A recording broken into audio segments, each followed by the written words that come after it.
Hello, I'm Allan. It's been about 3 months since I bought my last Lego set. I got given one last week. Hello, I'm Damian, and I'll be honest, it's been exactly 1 day since I bought my last Lego set. We're Lego addicts. We are Lego addicts, and we're here to discuss how Lego affects us, how it improves our life, because as an addict, we want to embrace this addiction that we have.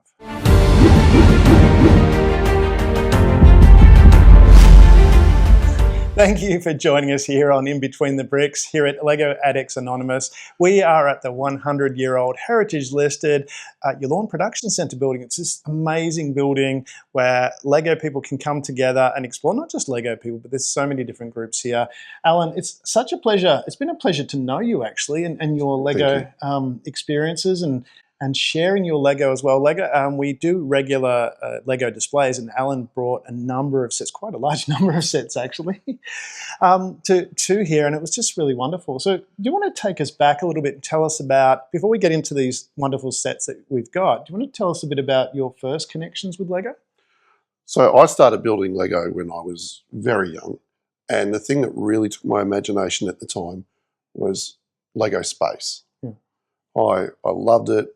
Myself and my younger brother, we would build lots of different Lego spaceships, and I always had the blue Lego man. So when the Lego movie came out and Benny was one of the main characters, I was stoked. Spaceship! Absolutely. You got me there, because when you said Lego space, I thought you meant like a space to build Lego, but you're actually talking about the Lego space Yes, sets. the Lego space sets. Yeah. For some reason, I suppose part of that was because I love space movies as well. Yeah.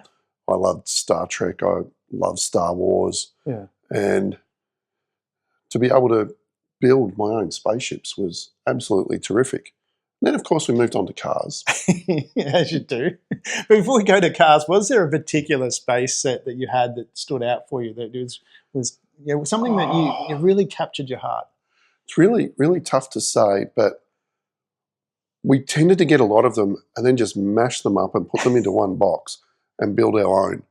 Awesome. And I built one that was sort of about that size by about that wide, and put big moon buggy wheels on it, and had about 10 sets of wings on it, to the point where my brother was starting to worry he wasn't going to be able to find any wings for his spaceship. That's awesome. And then we'd just run around the house with them. Fantastic. I love that. Well, before we do that, before we continue on and explore, because we'll explore more about Lego as we go through, but let's introduce the sets that we've got. So looking at the Lego sets, you've got quite an impressive set. Batman is an iconic character and something that I think a character that means a lot of people. There's a lot of mystery with Batman. There's unresolved personal issues there I think we can all connect to in some way. What was about this set that attracted you? I think the Batman the Animated Series, when it started, it reminded me a lot of why I liked the Batman comics. Yeah. And so even though I was an adult, I was making sure I was home from work and I was watching that show while it was on. I love it. And we now have the complete set on DVDs.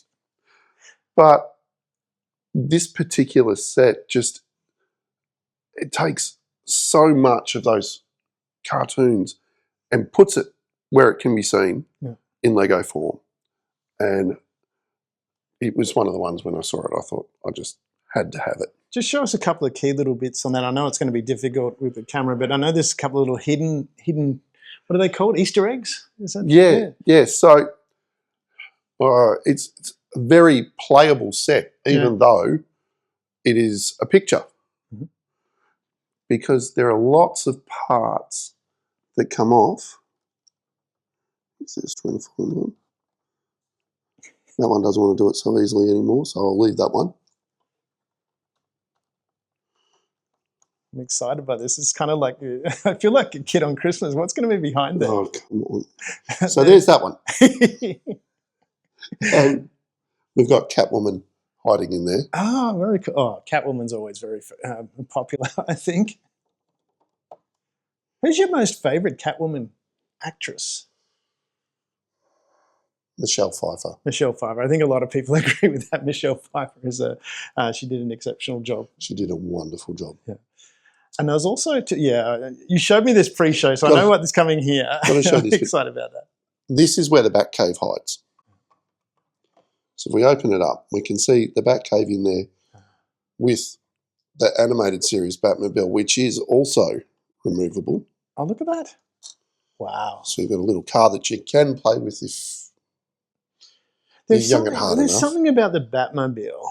I mean, and I love the animated series Batmobile. I thought they did a fantastic job with that. It's really it's just something sleek about it, isn't it? It is. It's all length and angles, and just looks like it should go fast. Do you have a favourite Batmobile? It's a tie for me. Yeah. Between the Adam West TV show Batmobile. That's always an iconic one, yes. And the Michael Keaton Batmobile from the 1989 one. The 1989. Yeah, that's a very popular one as well. It's. I don't know many people that don't like that Batmobile. Yes, and this Batmobile is kind of based on those. Yeah. On the I didn't know on that. the Batman 89 ones. Yeah. And the other thing about that is just inside there, you can actually see Batman and Robin in the Batcave. Oh, you can too. Look at that. That's pretty cool. So when we think about it, what you're building there is realistically, and I'm going to steal your line here, it's chaos, corruption, all that kind of stuff. And then we contrast that. The set that I've brought is all flowers and botanics and people doing pretty things. So we have peace. We do have peace. And chaos. And explosions. And explosions. Well, that's a nice. It sounds like a Michael Bay movie, doesn't it? That could be it does a bit. Peace and explosions. That would be a perfect Michael Bay movie. The problem is they then name the characters Peace and Explosions in some way. Yeah. Like, this is Mr. Xavier Plosions. What about, from the Batman set as well, when you're looking at that? I'll talk about the botanics in a minute. But, I mean, look at it. I don't remember. I love the air balloons up the top. That kind of... I mean, I haven't watched the animated series, I'm going to be honest here. Was that integral to that? Because it really stood out to me, those air balloons there. Yeah, it's kind of like in the show, it's got a very gothic feel, but also a futuristic feel. Okay. And so when you've got the blimps, got the airships, that harkens backwards in time. Yeah. But then you've got the Batmobile and the Batplane and the Batwing.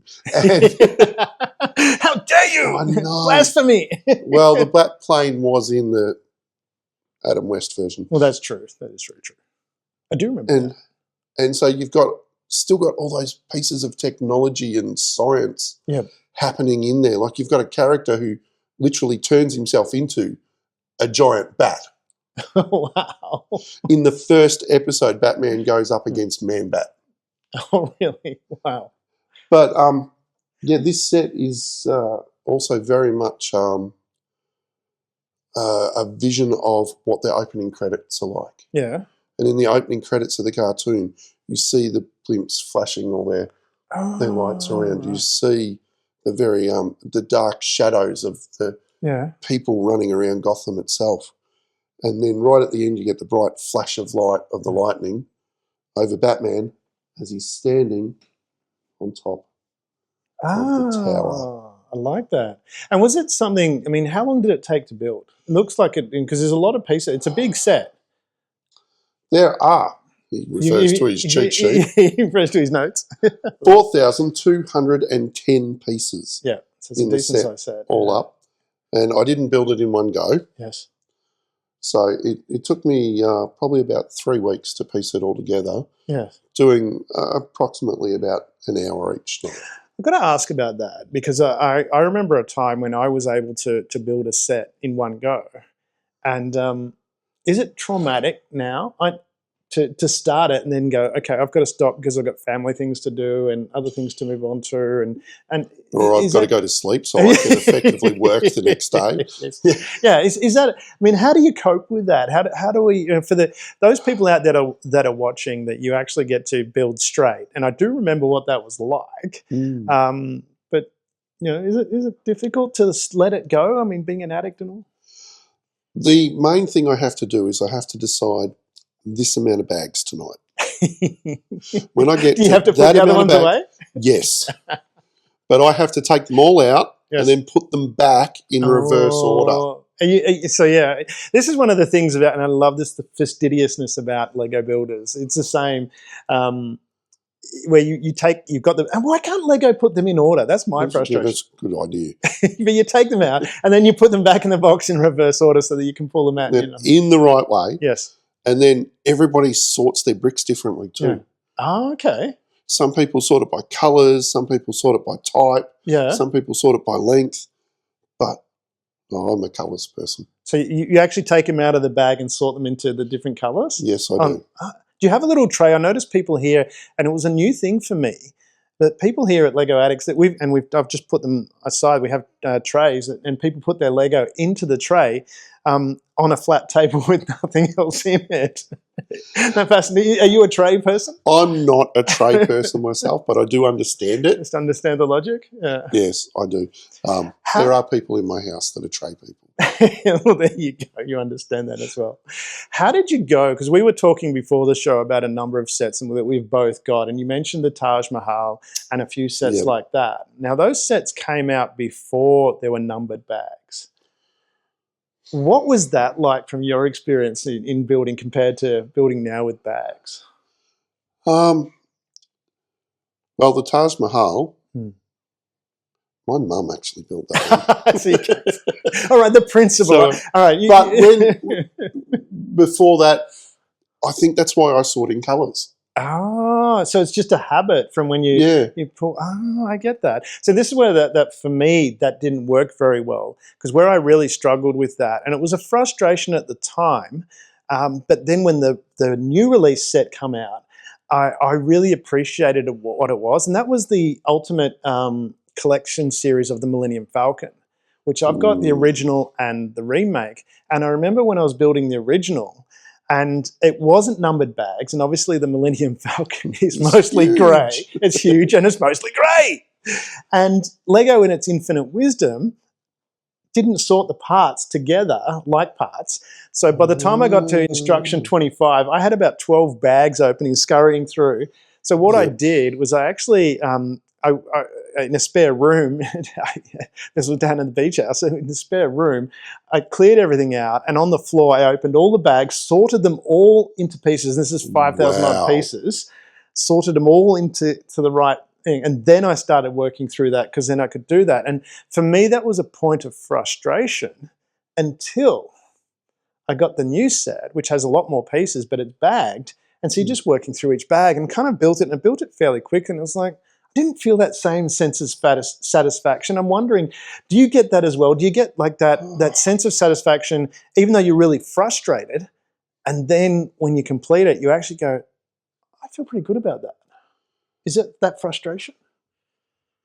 I don't feel that frustration, because I sort by colours. the build. Because I sort by colours. Because I feel the build as I go. Yeah. And I like seeing the way that it comes together. Ah, okay. I think a big one for that was when I did Optimus Prime. Oh, that's a great set. Which I know you've got as well. Yeah, 2. And got to have one for vehicle and one for robot. As I'm building him, it's like, oh yeah, this is that part. And then watching the folds and thinking, this is how that bit transforms, and this is how they've done it with the Lego. Yeah, I love that. Wow. So I get satisfaction through the build, not just at the completion. And the other thing I want to ask about sorting by colours, and this is fascinating, because I find this fascinating. I love how the brain works. And I know from our reticular activating system, and I used it deliberately as a training mechanism to focus in on what we'd see. So what I would do is I'd have all the pieces there, not sorted or anything like that, the bag ones. Not Well, I remember building was it the London Bridge, the Tower Bridge? Right. And that was a non-bag set as well. And I've actually got a video of that build on my YouTube channel. But the pieces just spread out everywhere, because it was just insane. But it would be. What I did, because knowing your reticular activating system is what we focus on, or helps us focus. So whatever we choose to put in our mind, we then notice. It's like, you remember I'm sure you've had that experience where you were looking for something and you couldn't find it, and you're looking in strange places like the freezer and all that sort of stuff. And then you find it and it was sitting on the bench right in front of you.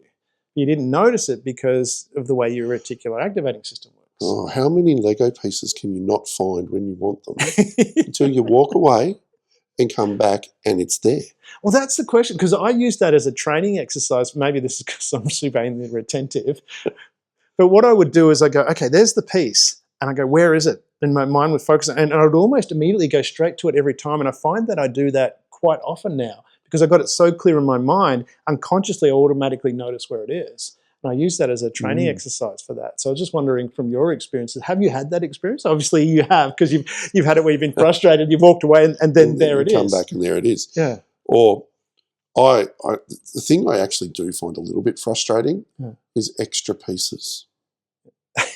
Where do they go? It's like IKEA, isn't it? and you get to the end of a build and there's extra pieces. Yeah. Do you have a collection? Yes. And what I want to know, in that collection, do you separate the tool from the pieces, or do you lump them all in together? Oh, no, we've got a set of tools over to the side. So you're a separator. Oh, yeah. The separation tool goes separate, and all absolutely. That's what its job is as well. So that's what it can do. No, I have a couple of boxes and bowls that have some spare pieces in it, but we've also got a larger set of spare pieces that are colour and type coded. So that if we come to a set that actually misses something, we can go there first and say, do we actually have that, or do I need to ring Lego? Now, I want you to be honest, be completely honest, right? Because we're talking about finding Lego pieces and stuff like that and taking that walk away and coming back. How many times have you not found a Lego piece and been frustrated and blamed Lego for not including it in the bag, only to then find it later? Only once. Only once? Only once. The thought never crossed your mind at all? Oh, all the time. All the time. No, that's the point I'm getting to. It's like, we know how anally retentive and rigorous Lego's quality control is. And we can't find a piece, but we immediately go to blame Lego and say, they didn't include it. But why have I got 3 1x1s? Well, that's a separate issue. Given me the 2x1 that I need. Exactly. And then you use the 1x1s, and then you get halfway through the build and go, oh, yeah. And then you start to ask forgiveness from Lego for blaming them. And you debate, do I pull this apart now in case I need those 1x1s? All right, let's talk about that. What's the most frustration that you've ever had with a Lego set where you've got to a certain stage of building it only to realise that you've done something wrong and have to go back and redo it? It was one of the Harry Potter buildings. Yeah. So it might have even been the Great Tower. And I'd misplaced one piece by one slot. Oh. By one stud over. Yeah. And I'd got to halfway through and it was down near the bottom. Oh, no. And I realised this bit's not going on. Why? And I had to track it backwards, and I was just rather annoyed with myself. And I don't think even my dogs came and sat with me for a couple of hours. Was that frustrating? I love that. I've got a set. I've got the D11 bulldozer, the Caterpillar, and it's a wonderful set because it's drivable and all that kind of things. Yep. And I finished the build, and for whatever reason, there's something I didn't test, which was the ladder, which automatically comes down and goes up again. And I can tell you to this day that build is still built, and the ladder still doesn't work. I wasn't going to pull it to where that needed to be to pull it apart. I was like, I'm not doing that. I'm not doing that at all. No. All right, we should get back to these sets. We should. All right. So tell us anything. I mean, is there anything particular? Because you said you've got all the animated series sets. Is that right? No, all the animated series DVDs. Oh, that's right. Yes, you did say that. Yes. So yes, I do have a few sets from the animated series. Is there any other Lego? I mean, you've got this set here, and I love when you look at the set. If I can just bring it across so that people can have a bit of a closer look at that. But you've got the, and I want to know about so you've got the spotlight, the bat spotlight out there. Is that aligned the same way that they have it in the Lego picture? I'm curious about it because, I mean, when you put, and this is something I know when I look at being a Lego addict and I'm putting pieces together. Oh, yeah, there it is. There it is. Because I was just wondering about that from an addict's perspective. When you're putting the pieces together, especially those 1x1 bricks, how long do you spend aligning them and making sure that they're exactly square? Oh, they have to be square. And yes, you can see that. Yeah. My bat symbol is. Your bat symbol is exactly the same. Is that something when we're looking at it from a builder's perspective and just from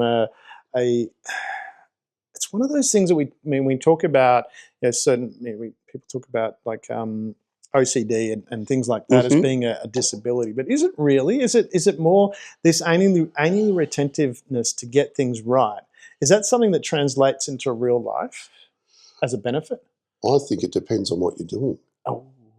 Good answer. I think it really depends on what you want to expand on that? There are definitely times where you need to make sure everything is set up exactly right and it's done the way it's supposed to be. Yep. Because otherwise it won't work and your ladder won't come down. or Thanks for rubbing that in. Or in this case, the two sides of the set won't come together. Oh.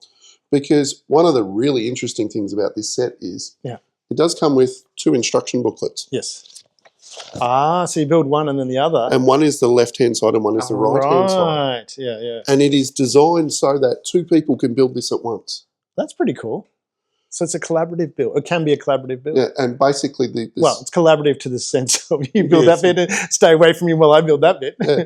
But this M here is the last bit that you join together. Oh, pretty cool. And I've got photos of when I was building it. This part all done. Yep. And this part sitting just off to the side, half near it. Nice. Just to show how far through I was getting. When are you building it? Is it building the frame? Because and coming into this blind, I haven't looked at the instructions yet, and deliberately so. So my curiosity could be there. Is it like, so do you build the frame first or do you build the building? Does it built from the ground up? How does it build? It's a mixture of those things. Yeah. It's literally a mixture because some parts of it are just straight onto flat pieces. Yep. And some parts of it actually have framework behind it. Okay. So this lower section here is mostly on framework. So you've got to build the frame first. So you said it's about finding that foundation and creating a foundation. Is it a good metaphor? Yeah, that is a good metaphor. Yeah. But these pieces here, you build flat onto it. Yeah. Put them together, and then there's a connecting piece. Oh, okay. So there's actually a connecting piece on the front. Yep. So I'm just trying to find where it is. It's here. So this actually works as a connecting piece across the front, as well as the 2x8s and 2x10s that are across the joint on the back. Oh yeah, I can see a nice frame at the back. I'm not going to show you that. We might cut something in later. But yeah, that's pretty cool. It's like, wow. Was there anything else that stood out for you in building this? I mean, I love these little brick. Like these sort of remind me a little bit about chocolate, but maybe that says something about my own psyche. These little, like they were gold bars originally, I think, and then they've got different colours now. But yeah, no, I look at them like they're chocolate as well. Just the little bits and pieces you can find inside, really. Yeah. Really struck me as amazing. Do you have a favourite Lego piece? Like you go, that piece, no, it's a random question, just popped into my head. Steering wheel. Oh, what about the steering wheel? Probably because I use it to build spaceships and cars. So it's all that. When I was building little cars, just off the imagination, grabbing bits, putting it together to see what sort of car I could build, it had to have a steering wheel. Ah, I like that. Had to have a steering. Some of them had 6 wheels, some of them had 4, but they had to have a steering wheel. That's right. Without steering wheel, you can't have a direction, can you? That's right. I like that. Great metaphor. Fantastic. We just made that up on the spot, didn't we? We did. We'll keep it, though. We will keep it. We'd like to trademark that. What about the perspective? I mean, because some people, it's probably not so prevalent now because there are so many adult kits out there. But I know when I started playing with Lego, it was kind of just one of those toys. It wasn't, for me as a kid, Lego wasn't something that was like it's a standout toy. I was a little bit envious of one of my friends who lived down the road because he had a Lego train set, and I Oh, didn't have yeah. it. And I didn't, the old, I think it was the 9-volt ones or something like that, and it wasn't even the tracks that were live. It had the battery behind it. Mm. Oh, it was decent. I don't know. Anyway, it was that old. Show my age, and I was a bit envious of that, but Lego, it kind of as a toy didn't sort of, it was something I did, but it wasn't something that I was passionate about. It was only as an adult. And for me, I hadn't played with Lego for a long time. And then we were in Switzerland and there was a toy shop at the ski resort we're at, and I went in there, and for whatever reason, they had this Lego dragster, Technic dragster.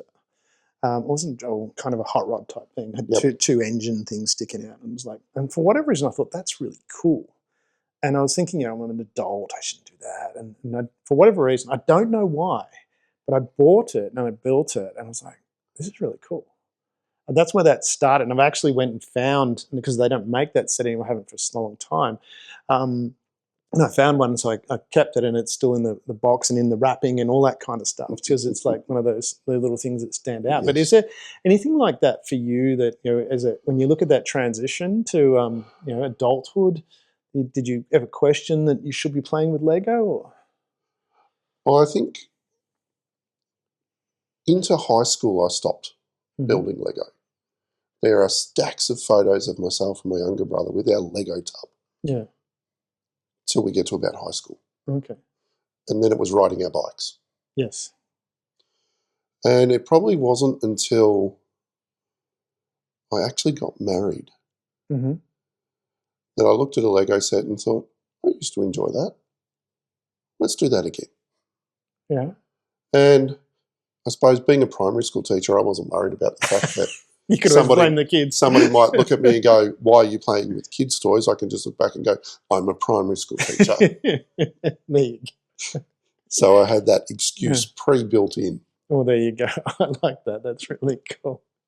Is there anything like that else for you that stands out when you're going through that growth period of, adapting and addressing life, and how Lego might have impacted things? Is it a place? I know for me, now, there's a lot of things that, as you know, that I do, and some stuff can be pretty stressful, and there's a lot on my plate. And sometimes I find, and this is where I like those numbered bags, because I can just go there. I don't have to think too much. I can put something together. It's not like building that Millennium Falcon where I have to find all the pieces and be there forever. I can just go and do a couple of things. Is it when you're talking about Lego therapy? Is it something that you find? What do you find as a benefit from doing Lego? It is definitely calming for me. Yeah. Except for when there's a missing piece.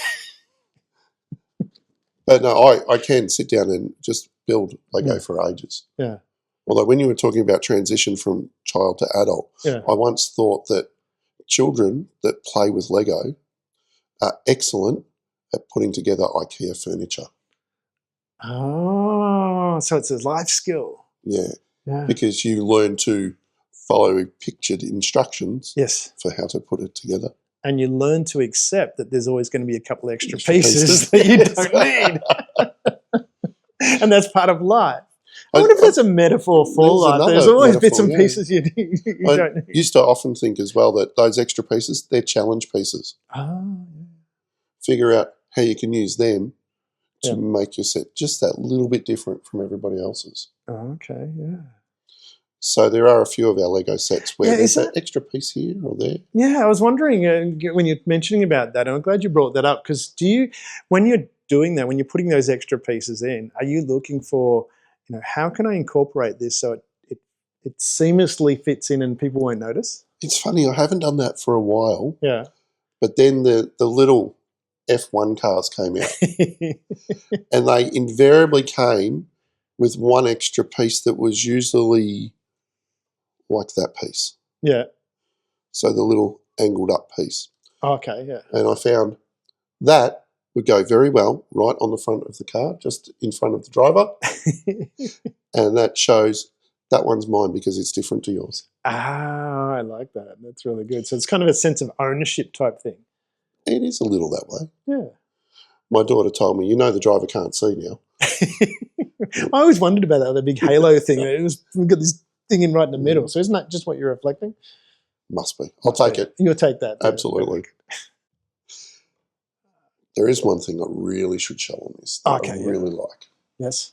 And hopefully we've got the wide lens happening. We do. We can zoom in. Because over here... Just bring it across this way a little bit more. Let's do there we that go. way. There we go. If I take off... What have we got? Come on. This is live TV, folks. You just, As I take off the quick. Arkham Botanical Garden, just inside, just in there, you've got a little rubber ducky that kind of represents Danny DeVito's rubber duck car from Batman 2. That's really cool. Batman I love Returns. Batman Returns, exactly. Not Batman 2. It's kind of like James Cameron, and it's not Alien 2, it's Aliens. That's right. Yeah, I get it. Yeah, I get that. But so that's part of the other thing that makes this playable. You can take all the bits off.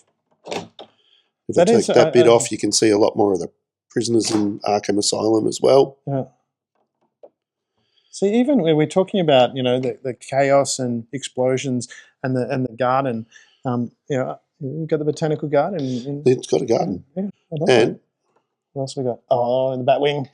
Batwing, which can come off and be flying around as well. well. Have you been caught late at night flying it around?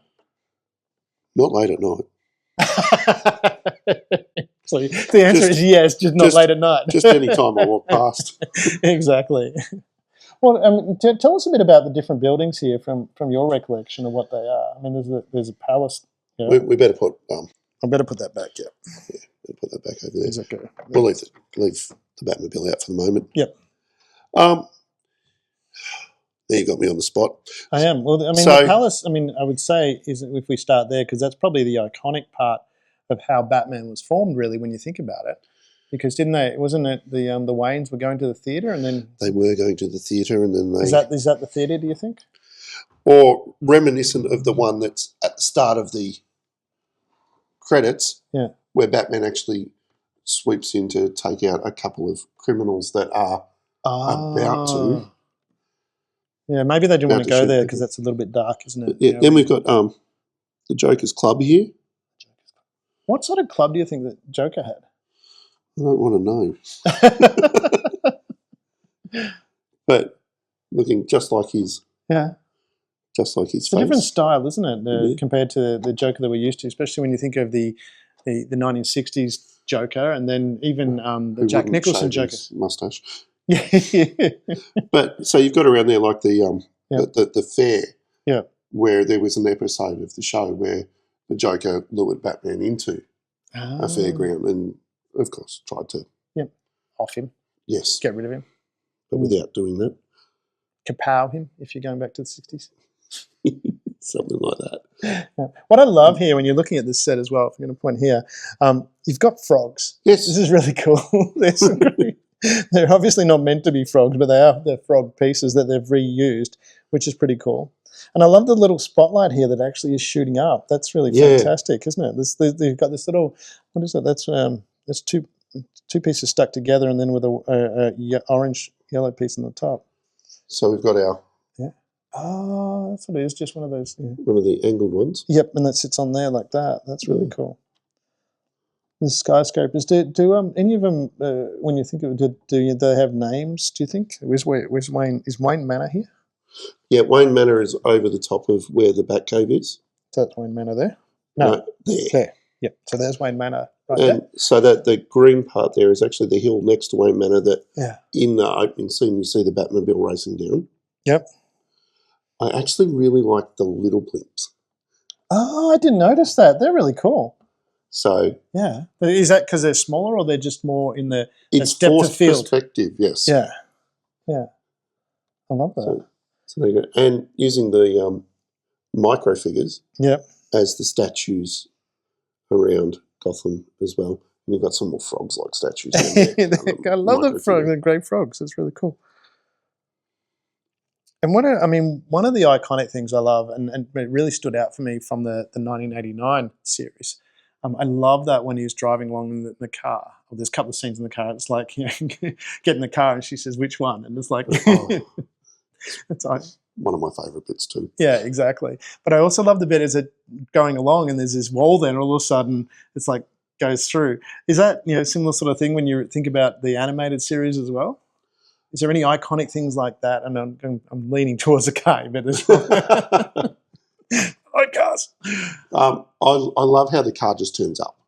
Oh, okay. It just turns up. So it's got self-driving. It just turns up. Yeah, it's got self-driving. It does. And the same, and probably intuitiveness as well. The same with the Batwing as well. It just turns up. Wouldn't that be really cool? The car just turns up. And looks like the Batmobile. Would certainly solve a lot of parking problems. There is that. It gets dropped off right out front. That would be pretty cool. Yeah, dropped off out the front, tell your car to go home. Yeah, I'd love that. What's that building there, do you think? So, that one actually has a name on it. Oh, there you go. So that is the Gotham Opera. Oh, maybe that's where they were. They went to the palace. Who's hiding in that? Penguin is hiding in that one. Penguin's in the... So this is really cool. You could sit there and... if you don't know this set, you could really explore that and look at it, which is what we're doing. Yes. I love that. How do you... one of the things that we struggle with is, is keeping dust off Lego sets. Do you have a strategy for that? Yeah, one. One? When I notice it. Yeah. You blow it off. Have to blow it off. Fantastic. But yes, we have a ducted heating system at our house. So we get lots of dust. It's one of those things, I think you have to be careful as a Lego owner about where you choose to live, because the previous house, or certainly down at the beach house, we had a fireplace. Even though it was an enclosed fireplace, still the dust was just insane, and it was just, it was like, I don't know if I might mix the two again, because it just, either that or I have lots of glass cases. So I'm looking into the Perspex cases they're bringing out now. They're very, very, very handy as well.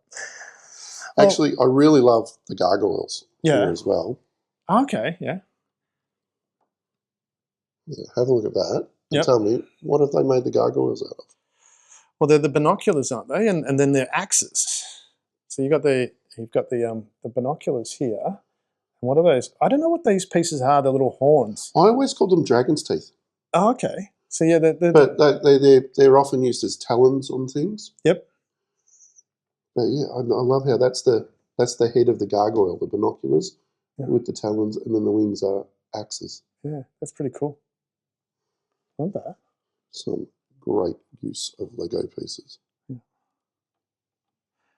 Well, Alan, this has been really fascinating. If I can put the gargoyle on, which I'm struggling a little bit. Just a second. Lift the wing up. Oh, wait a minute. That's what I've done. Come back. I'm messing it up. I'm messing it up, people. I'll fix it. I didn't do it. Dolly did it. Dolly did it. There you go. That's a flashback to an old TV series. Yeah, I used to watch that too. That's lovely. Put the Batman. We probably should put the Batmobile back in, shouldn't we? Can I do that? Okay. I just started. I mean, I owned it anyway. So Batmobile, does it just sit there, or does he? There is a single stud there. Single stud there to see if you have a look, people. So you can see the little single stud, which on here will no doubt sit on. If I can do it. Yes, look at that.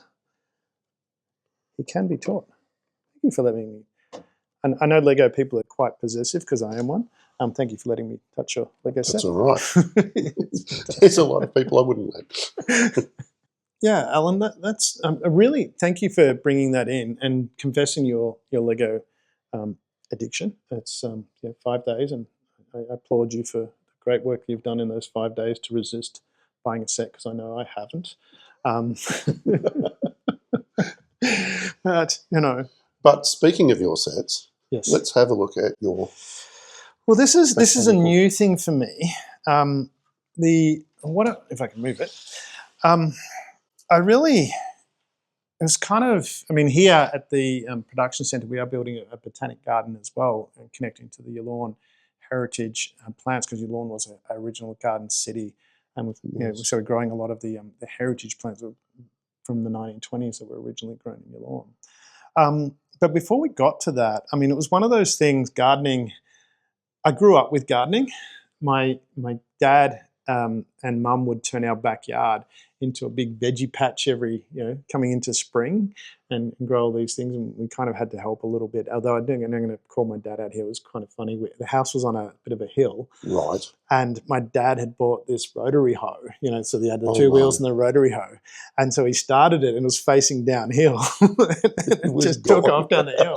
It's like, lesson learned, if you're starting a rotary hoe, point it uphill. Yes.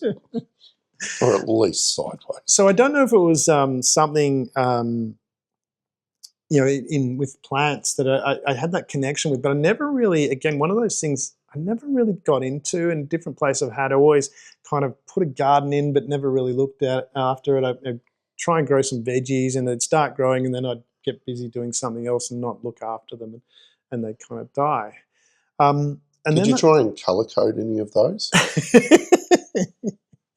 I planted peas with beans, if that counts, and some broccoli in there as well. So there's your greens. Yeah, exactly. Yeah, I didn't get some capsicum in, but they kind of changed colours.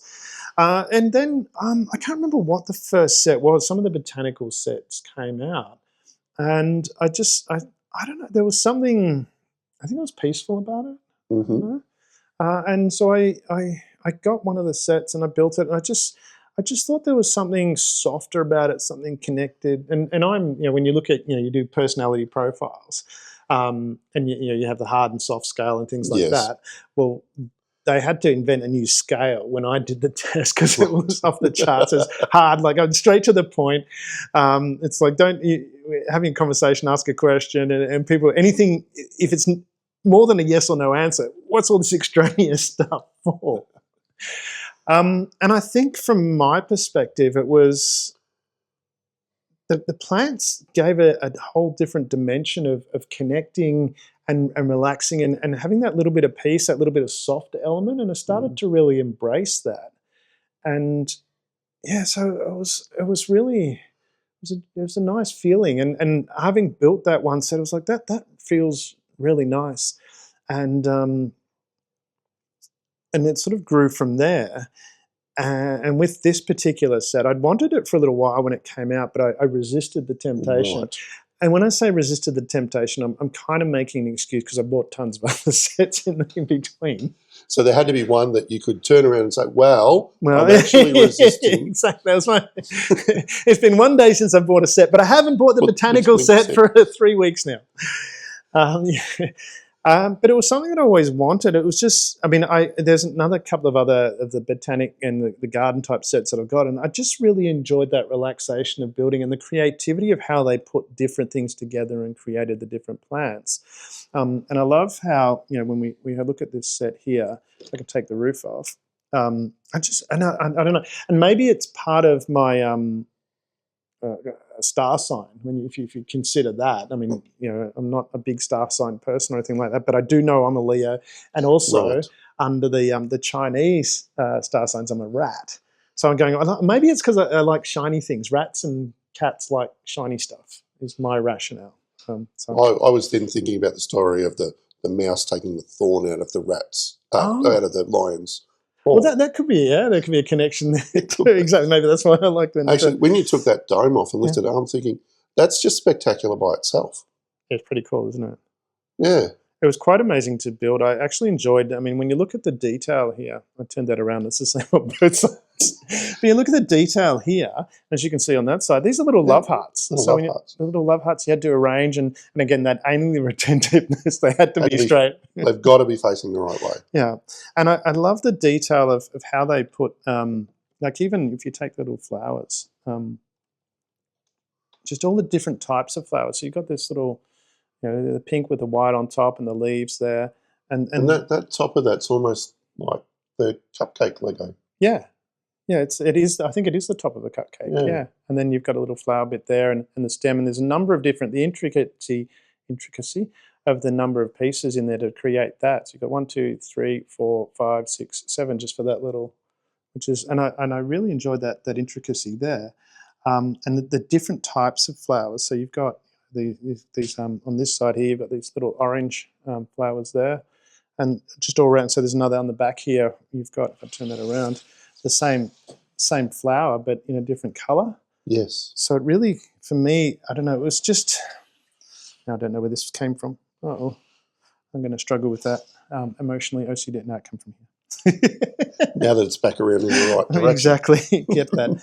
But there was something about this set, and what I also liked was when you've got these little plants, they actually pull out. I saw that in the video of it. Yeah, so you can. I'm not sure what the real. I mean, I know from my perspective what this was useful for, because I was struggling when you build the set, and why they do this and they go, I don't know. But as you're building the set, as you work through, and you'll know this, you open the bag, what's the first thing you build? It's a minifig. So you build the minifig, and then it goes to the side, and you don't see it to the end of the build when you start putting it all, and they go, here's the build's finished, now put your Lego minifigs in. So with this, and this is where I think this was designed this way, because this is my theory. The Lego designers did it. The Lego designers did it, but they actually didn't have it like this with this piece that slots in. They just had it so it actually sticks down. And so when you've got that piece there, and then you've got this one here as well, this lovely tree, which is, I love how this tree, the upside down leaves that are created. So you've got these upside down pieces there. So when they were in there, and these weren't like this is my theory. Could be wrong, but it's my theory. And I struggled with this because they were both there, and then at the end, you've got to put the people in. And they've got the little studs there to put the people on. But someone with my hands can't reach in there to do it. And not only that, is you're trying to do it and you almost got it and you drop it, you can't pick it up. So I reckon that's what happened. And the person was really, really frustrated. So they went, okay, let's redesign this. And so they made it so you can do that, because they don't really swap. You kind of can put that there and you can put that there. But if you do that and you put that there, the roof won't go on? The roof won't go on. So it doesn't serve any other purpose in my logic than to let you get in to move things around. Move things, exactly. So that's what I reckon they did. And this is a creator-based set. Yeah, so we've got it's an ideas-based set. So yes. Yeah, so it was... so not from the minds of the people that work for Lego. Yeah, it was designed by some... and I love how Lego does that. They embrace those designs from the wider community. But also, I mean, again, we're looking at the flowers here. So you got to get that... But even this little flower, and when we talked about before, when you were showing the gargoyle. Oh, you've got the talon. The talon's on there, but it's an orange one. Orange. Yellow? Yellow would be the right colour. The pink reflecting on it gives it a bit of a... No, that's just my brain moving before my eyes were catching up what it was. It's just like, let's say what it is. But similar thing, 1, 2, 3, 4. There's 5 pieces in this little thing there. So, one of the first botanic sets I built was the... bouquet of roses. Oh, yeah. The red ones? The red ones. Yeah. And one of the things I liked about that is it looks so beautiful. But close up, I'm looking at it and I'm going, that's a carb on it. That's a dragon's wing. Yes. Well, that's what I love. And I like the roses. You'll know this from having built that. You've got the wheel arch of the car. Yes. And 4 of them come together to create that rose centre. Yeah, which is spectacular. I love the repurposing of that. Another thing I love about this set as well is this side here. If I pull this roof off, can't do that. Here you can just see in there, you've got the little bird's nest just sitting at the top there, and it's sitting on top. If you actually look on this side, we can zoom in. There's 2 lights, so the bird's nest is actually sitting on the lights. Light. So I thought that was really, really cool. But again, so the glass here that they've created is really spectacular.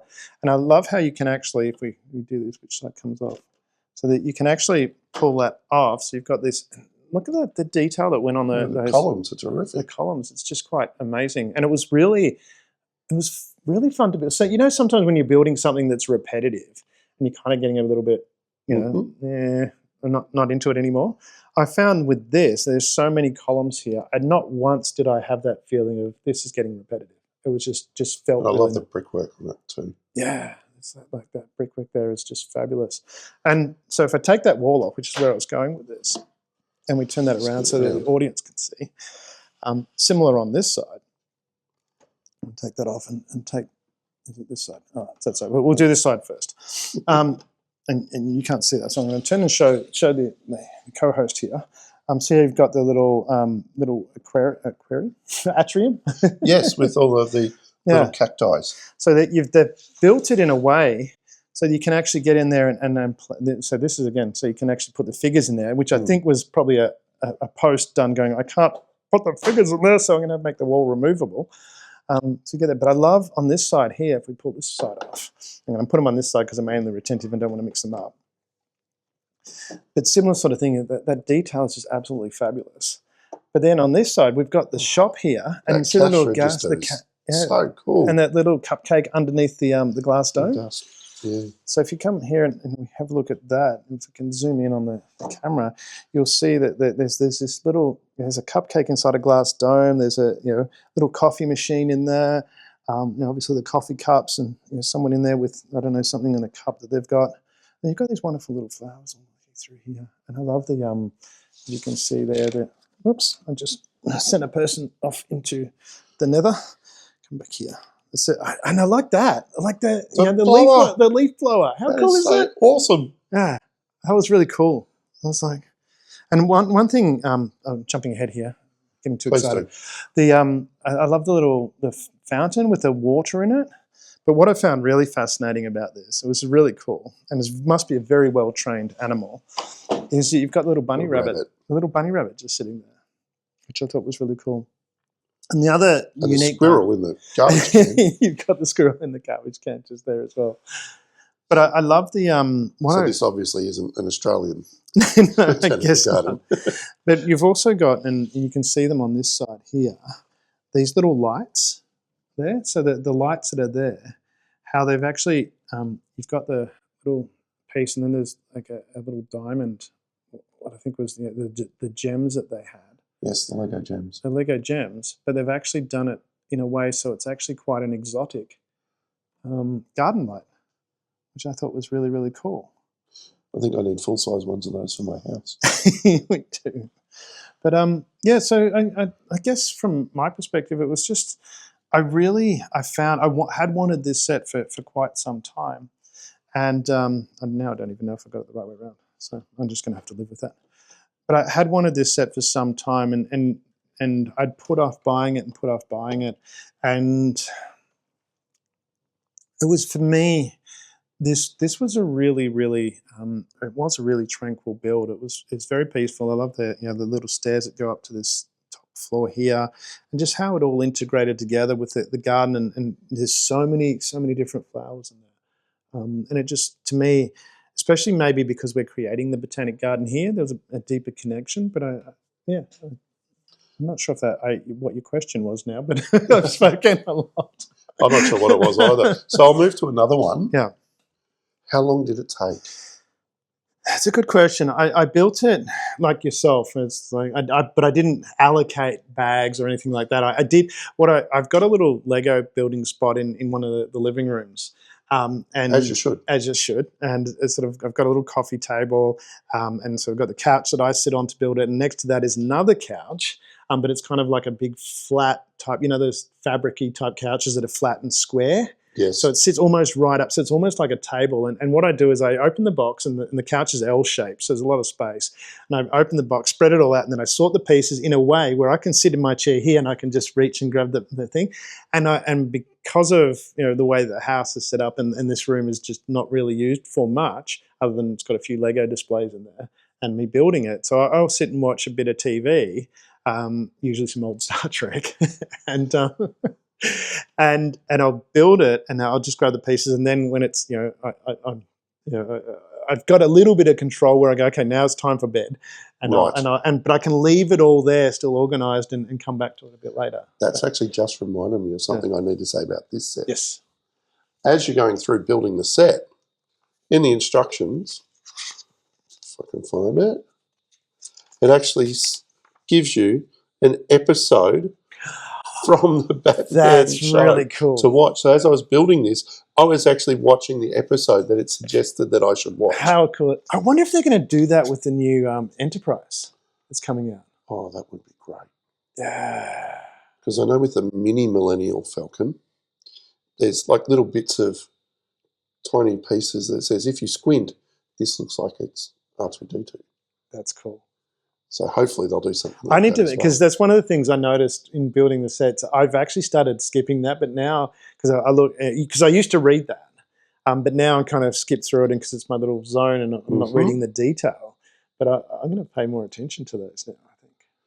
So it took you Yeah, to answer your question. a few days, a few weeks. It actually, I built it. One TV series? I think I built it over probably about 3 weeks. Yep. So just small. I mean, really, you could do it in a day if you just solidly built it. And if you're a fast builder, that's probably overstating as well. But for me, because I'd built a few bags because that was the time I had. Go to bed, and I think there was a couple of afternoons where I just went, I'm just going to relax, and I built 2 or 3 bags. But I think all up it had about 30 something bags. So Right. yeah, if I remember correctly. But yeah, and and you've highlighted this building, this part. As much, it's hard to pick a favorite if I was to pick a favorite, but when I was putting this roof together, and just the way the white columns go together and it all joins in with the bits at the top and just a little bit of, it looks like a little bit of an ice cream or cloud at the top there. Yeah.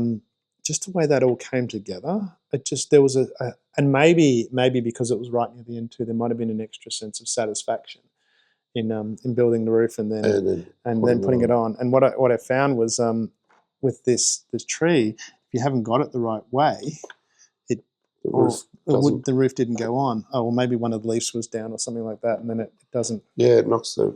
Yeah, so you had to get that right.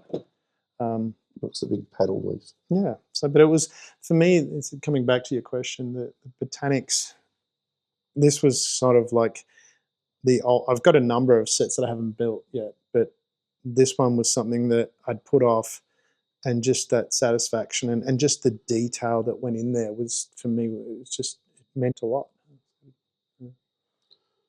So, to the question that we posed as the name for this episode, does Gotham need a garden? I think. Well, I think your set answers the fact that if we bring that back across again, that you've got the Botanic Garden there in Gotham, and if it was expanded upon, I'm pretty sure that if we took this guy here and Bruce, and put him here, that would probably feel appropriate. What do you think as the audience? But I think that garden down there, when you look at Bruce Wayne and Wayne Manor and those kind of things from the Batman series, I think there would be something as elegant as this in the Wayne area somewhere. There would be, and then at some point in time, Poison Ivy would get in there and take it over. I remember that movie. Which one was that? Was that Forever? Yeah, that was the really silly one. The one with Arnold Schwarzenegger. Yeah. But I do, to answer your question, I do think there would be definitely a botanic garden in Gotham City. It's a balance of that peace and chaos, and I think that's where these two sets come together really, really well. There must be light, but to have light, there'll be areas of dark. Yeah, so it's even out in the universe is there. Obviously, when we even today we started the show in the light and it's getting dark now. We've been talking for a while, obviously, for those watching. It has gone dark. I think, Allan, when we're looking at these sets, certainly Gotham, if you're going to say, it can remind us that the world can be messy, can be a bit dark. Yes. And then we have the Botanic set, which lets us know that there is peace still in the world. Peace still is the light. And it's one of those things, I think when we're talking about it as well, when we think about our life and what happens in life, and when we talk about family and things like that, I mean, building Lego sets is something that family can do together. Is that from your experience as well? It certainly is. There have been lots of times where my wife and my 2 children, we will sit down with either a big set and build parts of it each, or similar sets that can be then put together, like the Chinese New Year sets we built. Oh, that's cool. We had I love those sets. one of those each, and we built it, and we made a diorama out of them. Nice. So it is a wonderful way to get your family together. Is it something when you're doing that, do you find, who controls the instructions?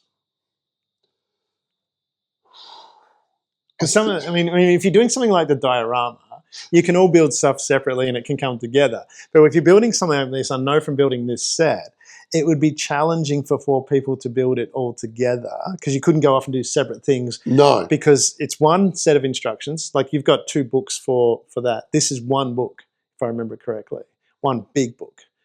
And you've got to work through that. So it's like, if you've got 4 people, who controls the instructions? Well, it kind of depends on whose set it is. Okay.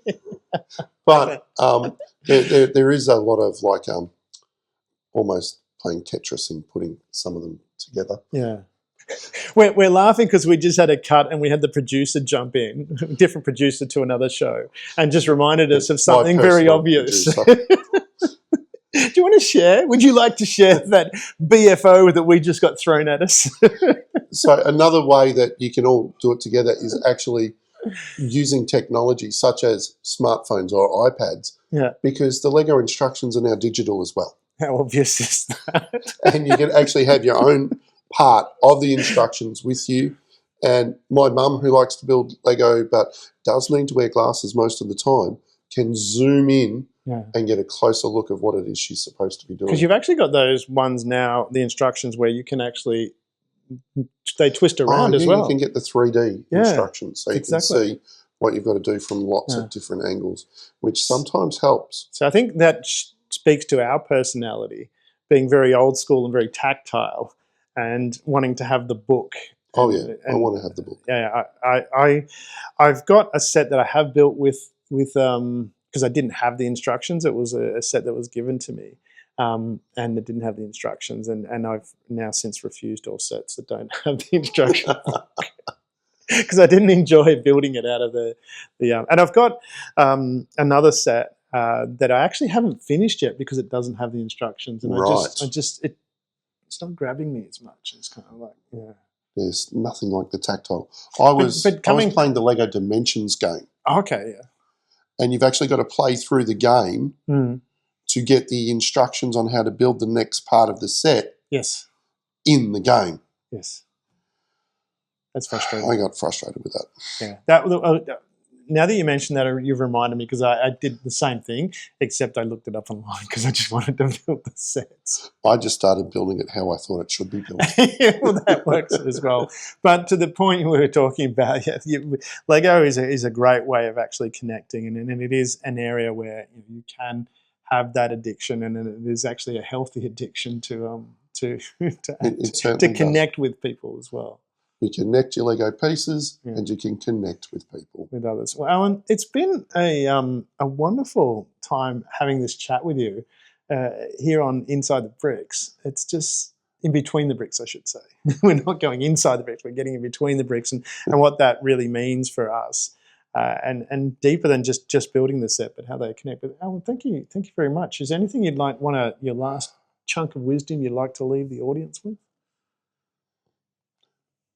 Lego is not just a toy, it's therapy. It is. This is and once you've paid for the therapy, you've actually got something to keep.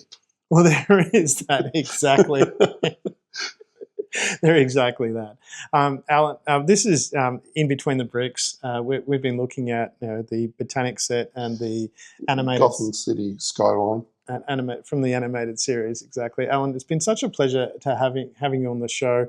And I'm Damian, and it has been one day since my last Lego set purchase. Allan? After tonight, I think it's one day away from my next Lego purchase. Fantastic. Thank you for joining with us, Allan. Thank you for being part of In Between the Bricks. Pleasure to be here.